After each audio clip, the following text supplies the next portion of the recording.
Kara Morgan, and we are live from Coast Guard Station Depoe Bay, and they're doing an open house today, and we thought we would crash the party.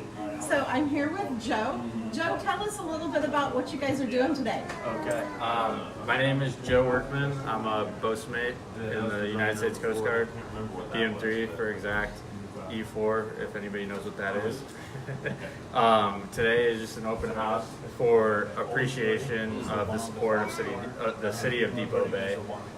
So we decided to open up the doors and let everybody come in for tours and free food and a little bit of demonstration here and there. But yeah, that's essentially what today's about. All right, so if along the lines, Joe's going to give us a tour of the inside of the Coast Guard Station here. If you have any questions, shout them out and we'll be glad to answer them for you. So lead the way. Okay, well, first stop, you can poke the camera in here. This is our galley for our station. Most military bases or in all the branches, they'll have a galley, but they'll have cooks for them. Due to the size of Station Depoe Bay, we're about 34 people.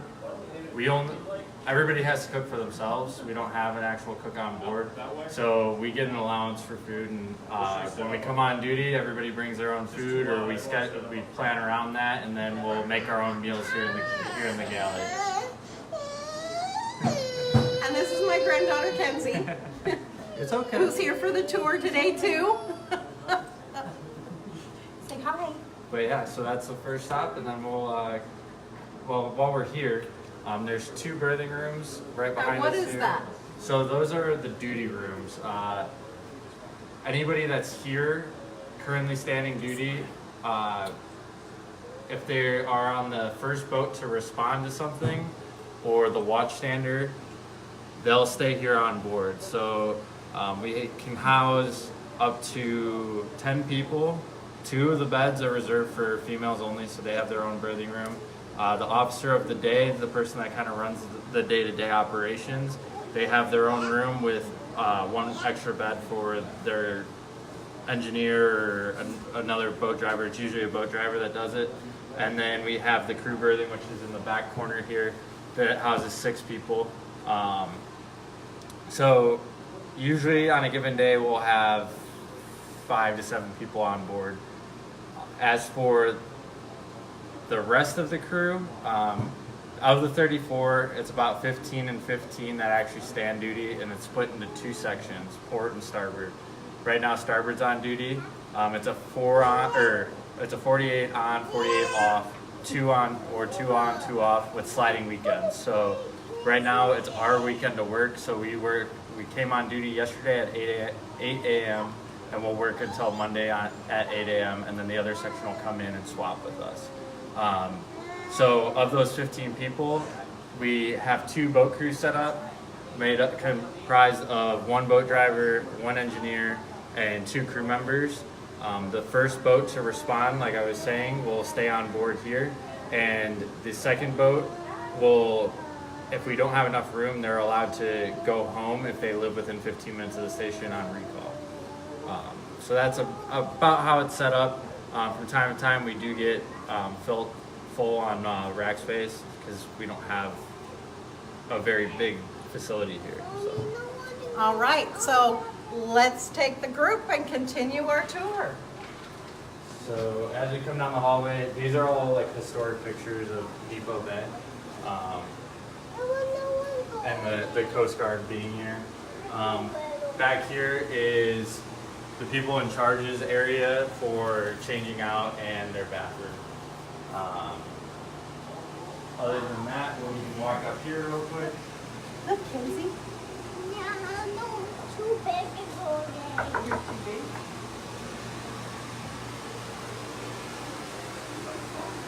Anyways, you can take a look. So, Kenzie, come here. so this is the crew berthing. This is what it looks like. It's 3 sets of bunk beds. Yeah, it's pretty simple, and then there's a bathroom over here for everybody. And then we'll go back this way. We'll let you lead the way.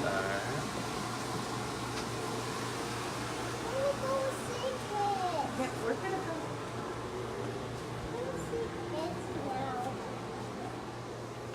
This is our laundry room here, and we have an extra fridge in here, just to accommodate the crew.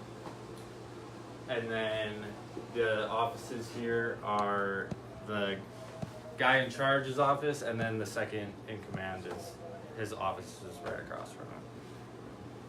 And then as we come forward,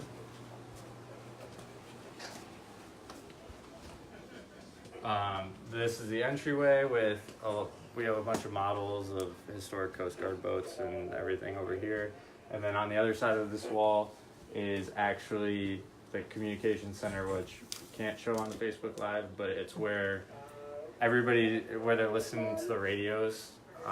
There's always somebody here during the day from sunrise to sunset listening to the radios for distress calls, or we also broadcast bar reports of what the conditions are just outside of Depoe Bay Harbor. And once sunset happens, we actually pass our radio guard to Sector North Bend, which is down in Coos Bay, and they're always listening to the radios. They rotate different than us, but yeah, they're always listening. So at night, the duty crew actually gets to rest, and then they're listening for us. If something were to happen, we'll get the call, and then we'll launch for it. So it's kind of like a fire department. You always on call, ready to go, right? Yep, exactly. We're always just standing by waiting. Even like right now, if something were to happen, we'd be ready and we'd launch for it. All right. This is just a little desk area. This is our training desk. The guy that's in charge of all our training works here, and then this is an extra desk just for a workstation for anybody to use. So then as we come through here, Oh, I like this area. yeah. So this is the rec deck. This is just an area for the crew. We'll do our morning briefs in here. We'll go over who's what for the day and what the plan is, but it's also just a little like relaxed area for the crew after the work day is done.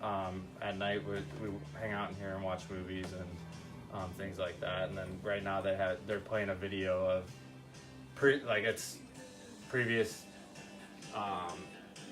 crews here doing, just shows some of the activities that they were doing. It's also some other units, like the Triumph is not here. It's actually up at Cape Disappointment. I want to go on there. Not too big.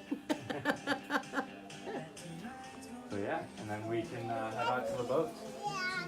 Yeah.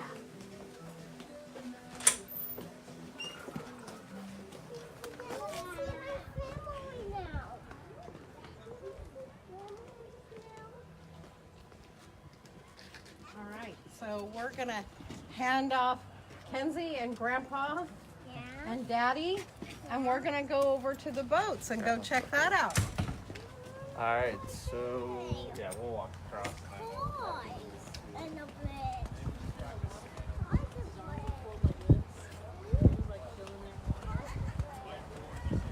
So what are the kids doing here on the lawn? So yeah, you can pan over. So what those are called are heaving lines. We use them for a lot of different tasks. So he's actually in the coach.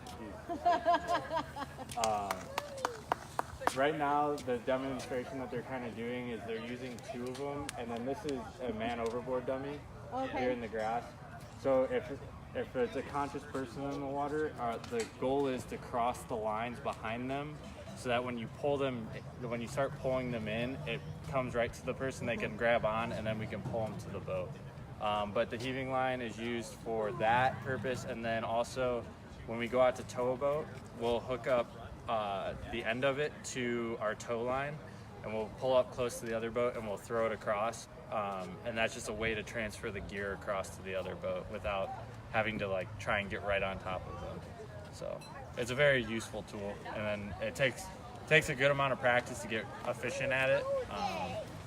I've seen some wild ones. So And you guys do training like this all the time, right? yeah, we're so once you get it down on land, that's one thing, but when you stop on a boat that's moving, it's a whole nother animal in itself. So we always go out and when we practice our tows or anything like that, or passing gear, we're always throwing heavy line. We're always training.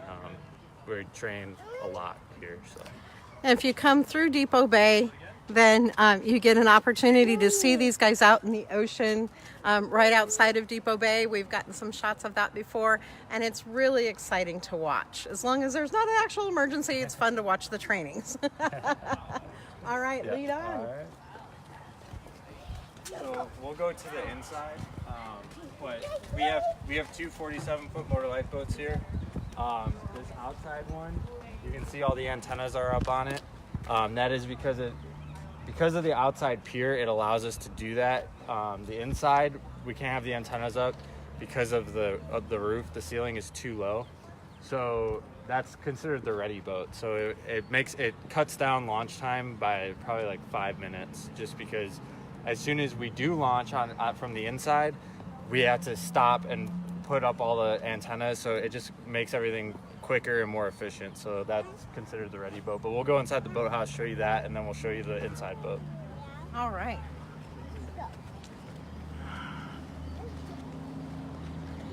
Ready to go look at this boat?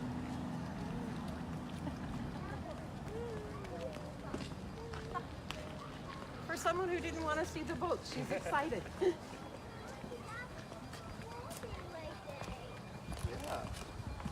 Stay right in the middle. So this is the boathouse. There's three things here, three kind of offices for us, what you should call them. In here this is called the bosun hole. The reason why it's called that is because it's the bosun mate's like work area. This is all extra gear and tow line and our search and rescue vests, things like that, just for upkeep of the boats. But this is where we store it. We store tools here. Obviously the boats are right there, so it makes it a lot easier than the shop up at the top. Right. Didn't need to cut off the camera. And again, if anybody has any questions, you're more than welcome to shout them out so that we can answer them. And then in here, this is the change out area. So in here, these are all called SAR lockers, search and rescue lockers. Everybody at the station gets their own locker. And in each one, we house all of our equipment. So our dry suits, they're sealed suits that keep the water out. We wear them almost every time we go underway. Anti-exposure coveralls. And for our LE personnel here, we have all our LE gear in here too as well. So, but now we'll head down to the boat. All right, do you want to stay here with Daddy or do you want to go to the boat? So it's a little steep right now because of low tide. Low tide really affects the dock area. Just watch your step.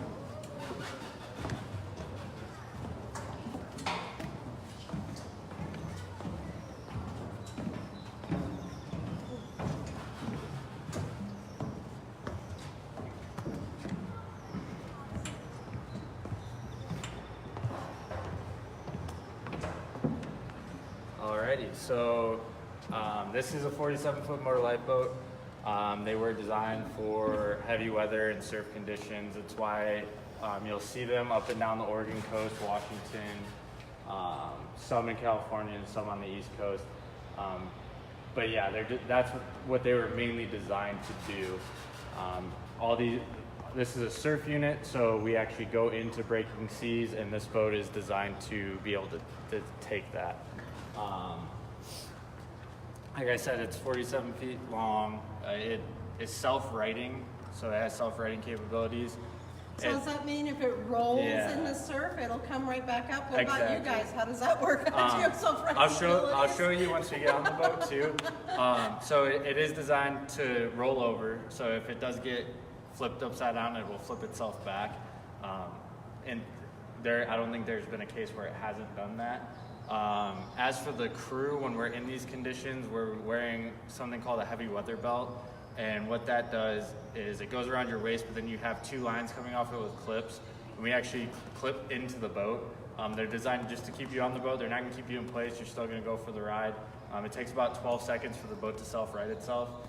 So you're just going to you're just hanging on pretty much at that point. So, like this bar right here, those Exactly. loops, that's where you would clip on? Yep, these are the D-rings, and they're all over the boat. But yeah, that's what they're designed for. You clip into them. They're almost everywhere that people would be on the boat. And yeah, so you clip into them, and that's what's keeping you on.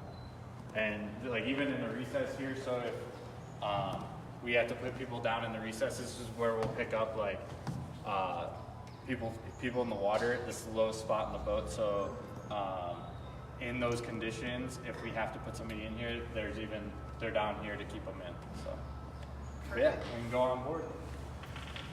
Here we go. I'm not as agile as sorry. he is. Here we go. Awesome.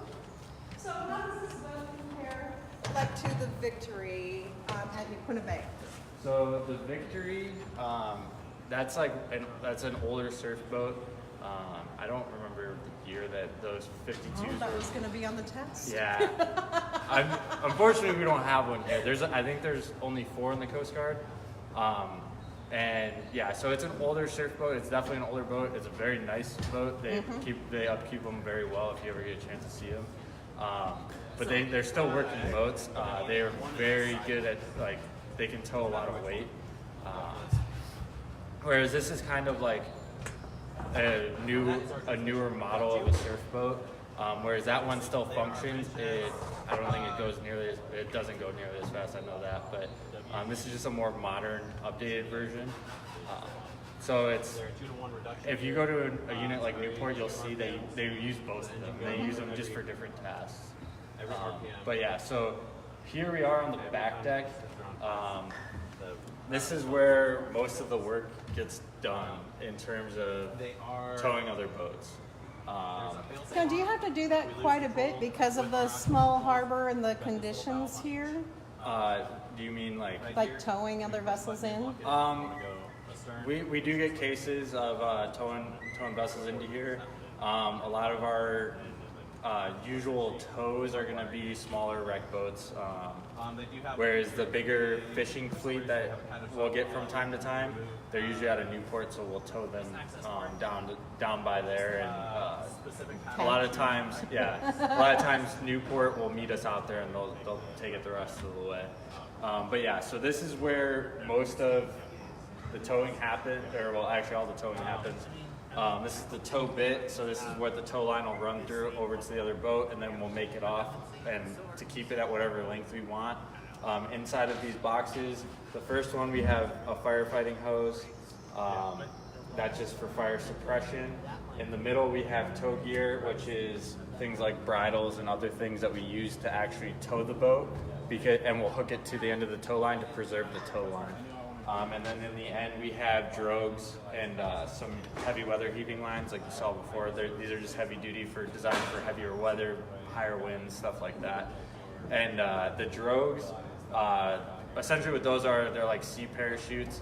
We'll have a boat make it off behind them, and what that does is slows that boat down and makes it more controllable. And we always, whenever we tow into Depoe Bay, we always have a drogue on the boat being towed, because of the fact that it is such a small channel. We need as much control over that boat as possible. Yeah, you can't have that boat going faster than you are. Yeah, exactly. We can, and it's not very wide, so there's not a lot of room for error. So if that boat starts to surf a wave or chase us in, it's going to head towards the rocks, and that's not good. And we have to do drastic maneuvers, whereas this just helps to slow it down and more stable. Yeah, and prevent that. Over here we have our 2 tow lines. We have a 3-inch tow line. There's 900 feet, and then this is a 2-inch tow line, and there is 300 feet of this. This is going to be for smaller boats. We can tow up to 50 gross tons, and this is 150 gross tons. So bigger boats get the bigger line. Right. And then, as you can see, these are heaving lines. They were thrown up in the yard, and then these are throw bags. Same type of idea. But instead you just throw the bag. It's already made up inside. You just hook this and throw it. So, and then up here, if you guys want. I'm gonna let you go. Okay. Sounds good.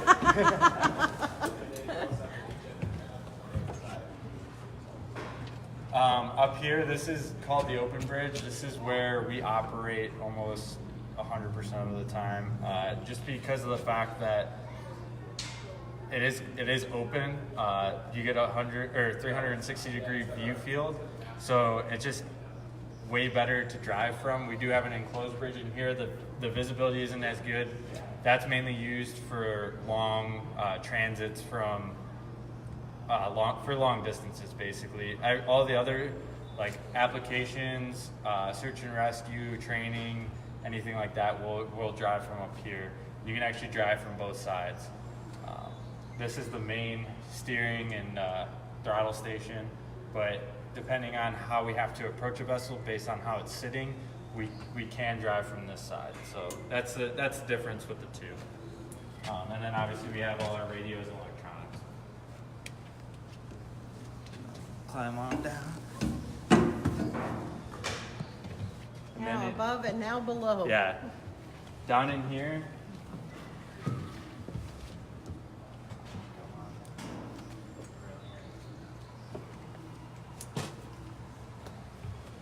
Ooh, it's warm down here. Yeah. So the inside of the boat has heat, and that's another reason why we have the enclosed bridge. Is if it's long transit and it's cold, you can sit inside. In here, this is considered the survivors compartment. Obviously, it can just house people. There's some gear storage in here. This is a stoke slitter, so it's like a stretcher for the water, pretty much. So if we have to pull somebody out of the water with an injury, we can put them on here. Now, is this also what you use with the helicopter also? So the helicopter will have one of these, but the main thing that they'll lower to us is a basket. It's a basket. It's a rectangle. Hello, hi. We're live on Facebook, just doing a little tour.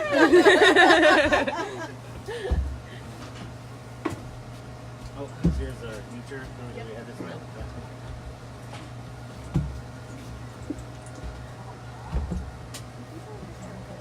Oh, I'm sure. And it is going to be a bit of a tight squeeze, but we can all fit up. Oh, yep. Yeah. Keep going. Yeah. Oh yeah. Just wait for them to clear out.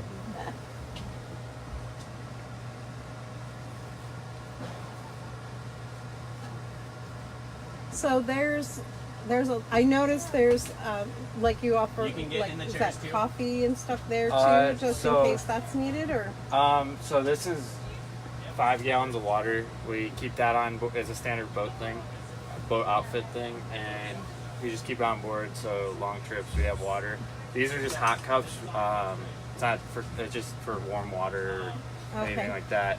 And I this- just wondered because of a lot of the folks that have been out in the ocean, they Yeah. are suffering from hypothermia, right? Yeah, exactly. But obviously, if they're suffering from hypothermia, you don't always want to give them warm drinks. This is just more for like people that are in normal conditions.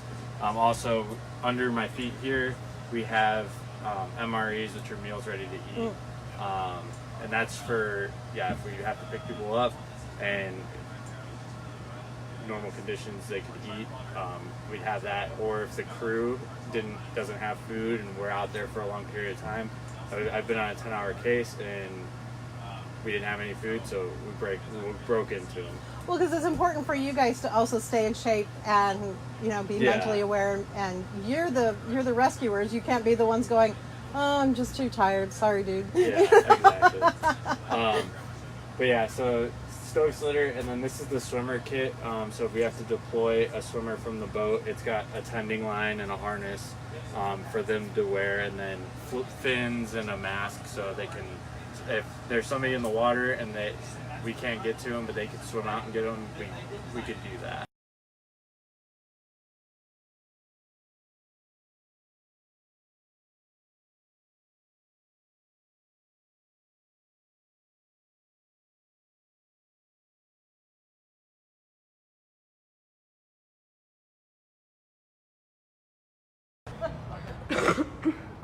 All right, and we're back up top.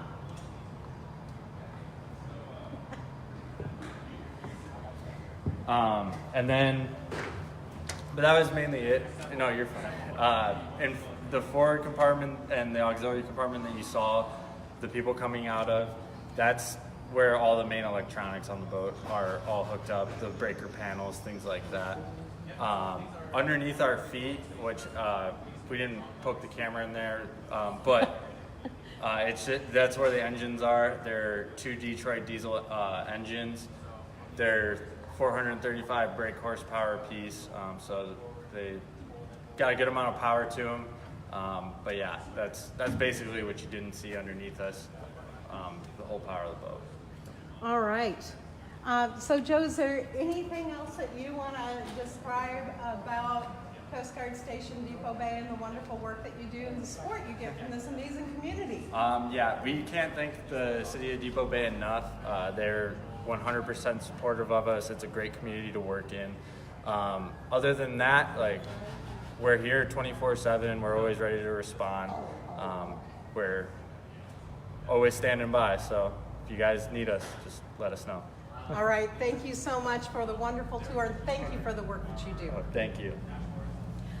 So thanks for joining us on Facebook Live at Coast Guard Station Depoe Bay.